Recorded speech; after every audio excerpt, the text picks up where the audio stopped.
আসসালামু আলাইকুম প্রিয় শিক্ষার্থীরা, আশা করি আপনারা সবাই ভালো আছেন। অনেকেই জানতে চায় যে অনার্স প্রথম বর্ষ পরীক্ষার সিজিপিএ কিভাবে নির্ণয় করতে হয়। আমি অনেক রিকোয়েস্ট পেয়েছি এই টপিকে, সো আজকে এই টপিকে আপনাদের জন্য ভিডিও বানাতে বসেছি। অনার্স প্রথম বর্ষ যেহেতু প্রথমবারের মতো অনার্স পরীক্ষা দেয়, তাই অনেকেরই জানা থাকে না যে সিজিপিএ কিভাবে নির্ণয় করতে হবে। আজকের এই ভিডিওতে আমি খুব সহজেই এটা আপনাদেরকে বোঝানোর চেষ্টা করব। তো ধরে নিলাম যে ফার্স্ট ইয়ারে আপনার কোর্স আছে 5টি। এটা ডিপার্টমেন্ট ভেদে কম বেশি হতে পারে, কারো 6টা, 7টা, 8টা, 9টা এরকম হতে পারে। আমি একটা আইডিয়াল মান 5টি ধরে নিলাম যে আমাদের কোর্স আছে 5টি, এবং আমাদের ক্রেডিট আছে 4টি। এটাও ডিপার্টমেন্ট ভেদে কম বেশি থাকে, কারো একরকম মিল থাকে না, কারো আবার একরকম থাকে। আমি একটা আইডিয়াল মান 4 ধরে নিলাম যে আমাদের ক্রেডিট হচ্ছে 4 এবং আমাদের কোর্স হচ্ছে 5টি। তো এবার চলে আসি আমাদের মূল কাজে।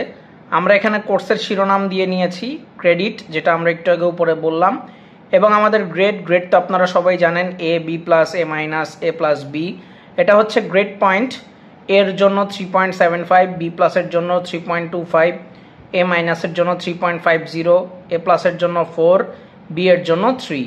এবং এটা হচ্ছে ওয়েটেড গ্রেড পয়েন্ট। এটা বের করতে হয় আবার গ্রেড পয়েন্টকে ক্রেডিট দিয়ে গুণ করে। সো আমরা এই গ্রেড পয়েন্টকে ক্রেডিট দিয়ে গুণ করে আমরা গুণফলগুলো পাশে নামালাম। আপনারা দেখতে পাচ্ছেন 15, 13, 14, 16, 12 এই হচ্ছে আমাদের ওয়েটেড গ্রেড পয়েন্ট। এবার চলে যাই আমাদের মূল কাজে। আমাদের টোটাল ওয়েটেড গ্রেড পয়েন্ট, অর্থাৎ এই ওয়েটেড গ্রেড পয়েন্টগুলোর যোগফল নামাতে হবে। তো আমরা সবগুলোকে যোগ করে এখানে পেয়েছি 70, এবং আমাদের টোটাল ক্রেডিট, যেহেতু আমাদের ক্রেডিটের মান ধরেছি 4 এবং আমাদের কোর্স হচ্ছে 5টি, সুতরাং 4 5 20। এটা হচ্ছে আমাদের টোটাল ক্রেডিট পয়েন্ট। এবার আসি আমাদের ফাইনাল কাজে। সিজিপিএ নির্ণয় করতে হবে। টোটাল ওয়েটেড গ্রেড পয়েন্টকে আমাদের টোটাল ক্রেডিট দিয়ে ভাগ করতে হবে 3.50। এটাই হচ্ছে আমাদের ফার্স্ট ইয়ারের সিজিপিএ, অর্থাৎ ফার্স্ট ক্লাস। সেভাবে আপনারা ফার্স্ট ইয়ারের রেজাল্ট অর্থাৎ সিজিপিএ খুব সহজেই নির্ণয় করে ফেলতে পারবেন। আশা করি ভিডিওটি আপনারা বুঝতে পেরেছেন। ভিডিওটি ভালো লাগলে ভিডিওতে একটা লাইক দিন। চ্যানেলে নতুন হলে চ্যানেলটি সাবস্ক্রাইব করে আমাদের সাথেই থাকুন।